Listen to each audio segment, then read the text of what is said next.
Continue करते हुए ये एक प्रॉब्लम देख लेते हैं। t sin inverse t upon under root of 1 minus t square integrate करना विद रिस्पेक्ट टू t। तो प्रॉब्लम देखते समय समझ में आता है sin इनवर्स t का डेरिवेटिव उसके साथ प्रेजेंट है 1 upon under root of 1 minus t square. तो पुट कर देते sin इनवर्स t = x। तो यहां से t मिल जाएगा sin x, जरूरत पड़ेगी तो करना होगा, इसका डेरिवेटिव ले लेते हैं विद रिस्पेक्ट टू x। तो that will be 1 upon under root 1 minus t square dt by dx = 1। तो dx को उधर शिफ्ट कर दीजिए। तो 1 by under root into dt बन गया dx, ये बन गया dx। प्रॉब्लम भी था t की जगह अब t लगेगा, तो t के लिए कन्वर्ट कर दिया इसको इनवर्स फंक्शन को। तो t = sin x, sin inverse t = x, और जो बचा हुआ था dt upon under root is dx। Product rule लगा के first function arithmetic, second function trigonometric apply करो integration by part. First integral of second minus integral के अंदर derivative of first integral second, इनके फार्मूले अप्लाई करते हुए सिंपलीफाई करते रहिए। -x cos x sin x c। Problem पर t में था, रिप्लेस कर लो x was sin inverse t cos x, तो x के लिए sin inverse t, sin x के लिए t। प्रॉब्लम यहां छोड़ा जा सकता है, और यदि मतलब और सिंपलीफाई करना हो तो cos theta can be written as under root of 1 minus sin square theta, under root of 1 minus sin square, angle is sin inverse t। Now sin square sin inverse t can be written as sin of sin inverse t का whole square, तो बच गया t का whole square. तो this will be the answer. sec cube x, sin cube x, cos cube x,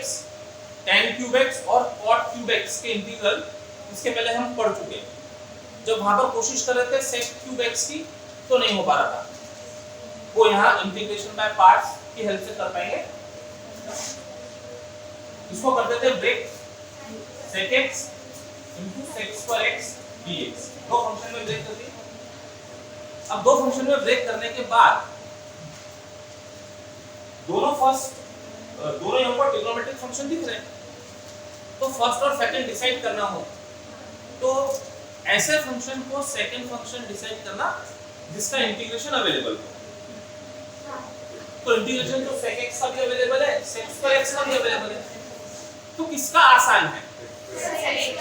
sec square x। तो इसको second बोलते हैं, इसको फर्स्ट बोलते हैं। फिर से एक बार, दोनों ट्रिग्नोमेट्रिक फंक्शन है, सेकंड फंक्शन ऐसा चूज करें, पहले तो हम रूल लगाएं, हाईलाइट रूल लगा दें, लेकिन यहाँ दोनों सेम नेचर के हैं, दोनों ट्रिग्नोमेट्री है, तो हमको ऐसा फंक्शन सेकंड लेना होगा जिसका इंटीग्रेशन अवेलेबल हो। तो sec x का भी इंटीग्रेशन अवेलेबल है, sec square x का भी इंटीग्रेशन अवेलेबल है, तो जिसका आसान होगा, तो आसान किसका है? या ऐसा कहो जिसका एलिमेंट्री इंटीग्रेशन अवेलेबल होगा, एलिमेंट्री, तो tan x का डेरिवेटिव sec square देते हैं, sec square x का इंटीग्रेशन tan x, और sec x का इंटीग्रेशन फाइंड किया हमने, लेकिन वो सब्स्टिट्यूशन मेथड से फाइंड किया हुआ है। तो दोनों बातें समझ में आ जाएगी किस तरह से अप्रोच करना सेकंड फंक्शन चूज करने के लिए। अप्लाई करते हैं integration by part. First integral of second minus derivative of first into integration of second, ये इसका dx और ये इसका dx, it is equal to sec x अपनी जगह, sec square x का integration tan x minus derivative sec x tan x, ये tan x dx। ये सब आए चल रहा है ना, I equal to sec x tan x minus, अब ये tan x tan square x हो गया sec x। हम प्रॉब्लम सॉल्व कर रहे हैं integral of sec cube x का, तो ये tan स्क्वायर x क्या काम कर रहा है, उसको कन्वर्ट कर देते sec में कन्वर्ट कर देते sec x into tan x minus sec x into sec square x minus 1 sec square x minus 1 dx, ठीक है, which is equal to sec x into tan x minus bracket open करते पहले यहाँ पर कैसे थे sec cube x minus sec x, sec cube x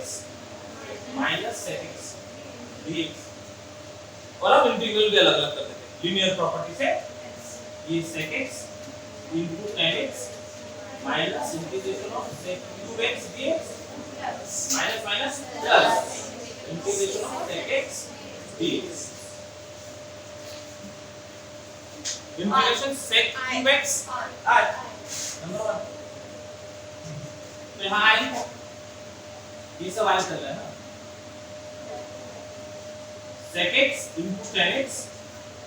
minus i plus integral of sec x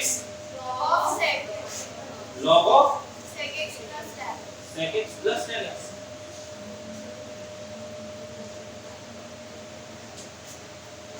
i को i के साथ ले आओ, तो therefore 2i equal to sec x into tan x plus log of sec x plus tan x, हमको तो i की value चाहिए थी, तो this imply i equal to upon 2 1/2 times sec x into tan x plus log of sec x plus tan x, सब कुछ खत्म हो गया, तो प्लस कांस्टेंट ऑफ इंटीग्रेशन, तो इस तरह से sec cube x का इंटीग्रेशन फाइंड किया। तो अभी आपके लिए होमवर्क हो जाता है, homework integral of cosec cube x, ये होमवर्क प्रोडक्ट के फॉर्म में यदि इंटीग्रल्स हो एक्सपोनेंशियल और ट्रिग्नोमेट्रिक, वो भी साइन और कॉस के साथ, तो एक इंडिपेंडेंट टाइप को कवर करते हैं। Integral of the form e power x cos bx plus c का integration with respect to x, similarly e power x into sin function with linear angle bx plus c, एक का proof देखते हैं। Let i equal to e power x cos bx plus c,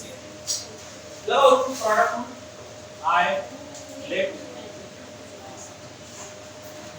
तो inverse नहीं है, log नहीं है, arithmetic है, नहीं अरिथमेटिक नहीं है, ट्रिग्नोमेट्रिक और एक्सपोनेंशियल, पहले ट्रिग्नोमेट्रिक आया फिर अरिथमेटिक आया, फर्स्ट और सेकंड अप्लाई करो। First function cos of bx plus c integral of e power x minus big integral derivative of first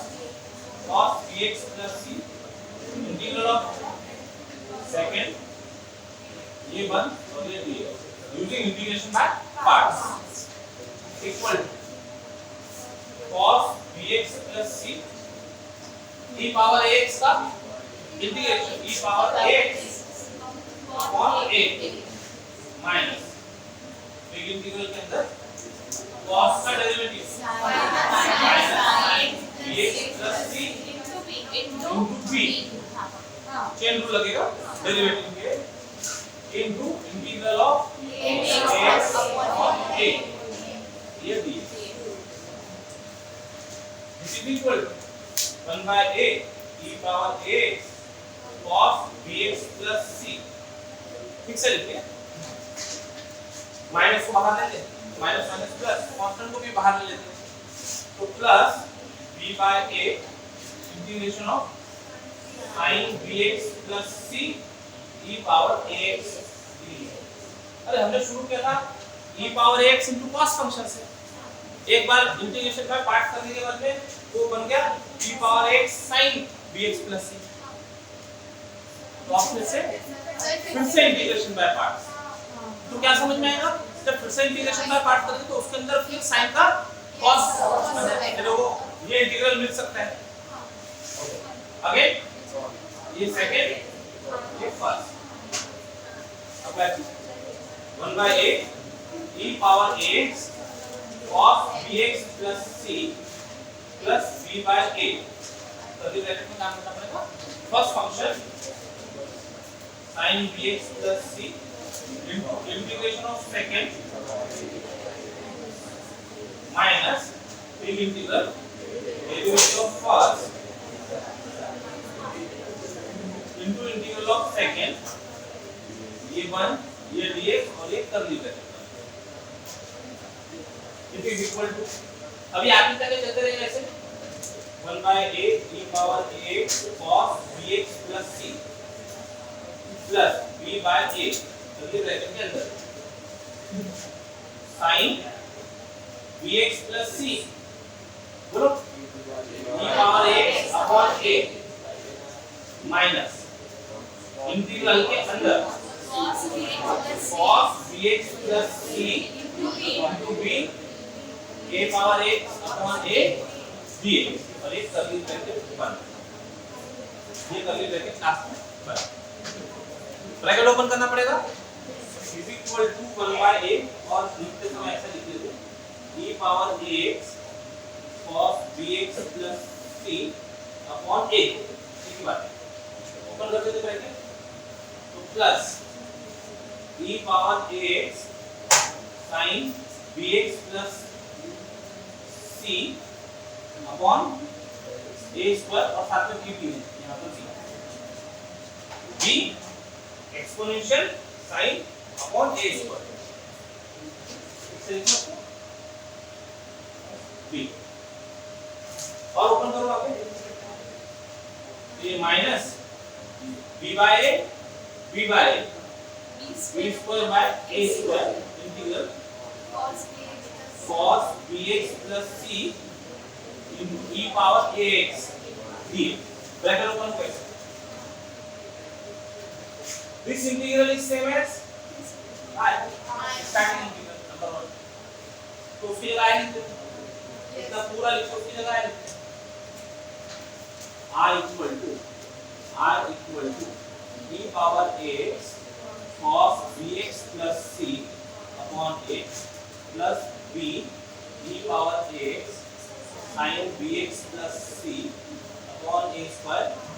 minus b square by a square into I by 1। अब वो I की term को I के साथ ले आओ तो यहाँ आएगा therefore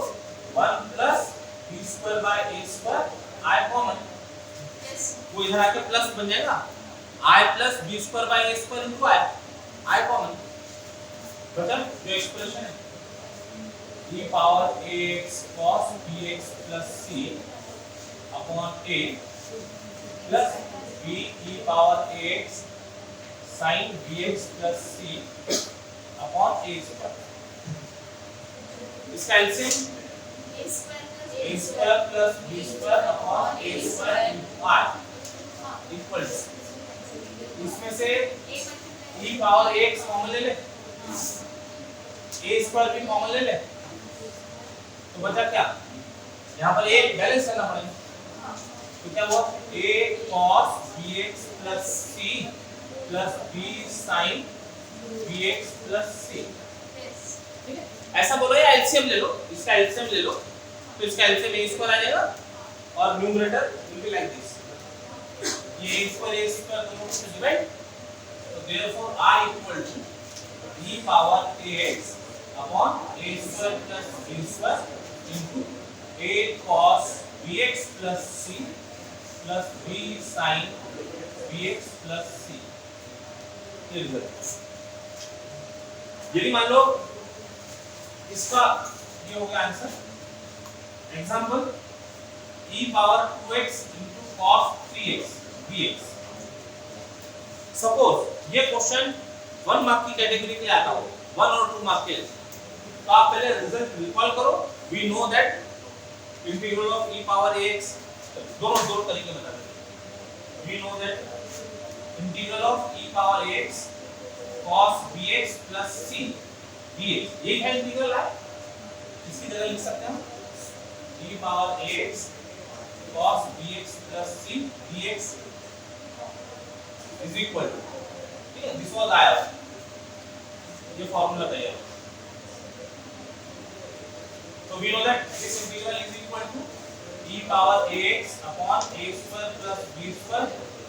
a cos bx plus c plus b sin bx plus c। तो therefore integral of e power 2x cos 3x dx equal to, अब इसको कंपेयर कर लो, a की वैल्यू 2, b की वैल्यू 3। अब एंगल 3x है तो एंगल 3x के साथ चलता रहेगा। लिखेंगे आंसर e पावर 2x 2 का स्क्वायर प्लस 3 का square 2 times cos 3x plus 3 times sin 3x। Answer यदि 1 मार्क या 2 मार्क के लिए आता है तो फॉर्मूला रिकॉल कीजिए और आंसर लिखिए a और b के प्रॉपर वैल्यू के साथ। और यदि यही क्वेश्चन 3 मार्क्स और 4 मार्क्स के लिए हो लॉन्ग क्वेश्चन, तो ये प्रोसीजर से पूरा यहां तक के डिराइव करना। और let i is equal to e power 2x cos 3x dx। अब ये कुछ इस तरह का प्रोडक्ट है कि दोनों के इंटीग्रेशंस आसान है, एक्सपोनेंशियल का भी इंटीग्रल आसान है और cos का भी इंटीग्रल आसान है। तो अभी जो रिजल्ट हमने प्रूव किया उसको तो बाय रूल फर्स्ट और सेकंड लगाया, फर्स्ट फंक्शन ट्रिग्नोमेट्रिक और सेकंड फंक्शन एक्सपोनेंशियल। यदि इनका ऑर्डर चेंज कर दे तो क्या होता है वो करके देखते हैं। हमारे पास आंसर दिख ही रहा है यहाँ पर। अब इसको यदि फर्स्ट ले ले और इसको सेकंड ले ले, मतलब वो बिना रूल फॉलो करते हुए ऐसा काम करे तो एकदम first e power 2x integral of second minus big integral derivative of first integral of second dx which is equal to e power 2x cos 3x का इंटीग्रेशन हां sin 3x upon 3 minus big integral derivative e power 2x into 2। अब derivative की बात कर रहे हैं, cos 3x का sin 3x upon 3 dx using integration का पार्ट। वो तो लगाए ऊपर ही लगा के ऊपर लगा। This is equal to, therefore I equal to 1/3 e power 2x cos 3x अब sin 3x माइनस 2/3 बाहर e power 2x sin 3x dx। ठीक है, फिर से प्रोडक्ट लगाना पड़ेगा। चलो 1/3 e power 2x sin 3x minus 2/3 कर ली मैंने। अभी जो ऑर्डर यहाँ लगा है वही ऑर्डर से चलते हैं। फर्स्ट ये second, first integral of second sin 3x dx minus derivative of first integral of second dx, ये इसका dx और ये कर लीजिए। ब्रैकेटिंग का बराबर ध्यान रखिएगा। which is equal to 1/3 e power 2x sin 3x minus 2/3। चलो कर ली ब्रैकेट के अंदर e power 2x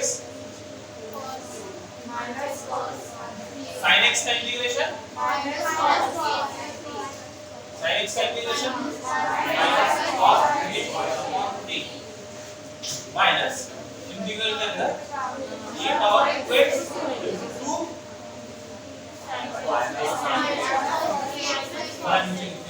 minus e power 2x into 2 minus cos 3x over 3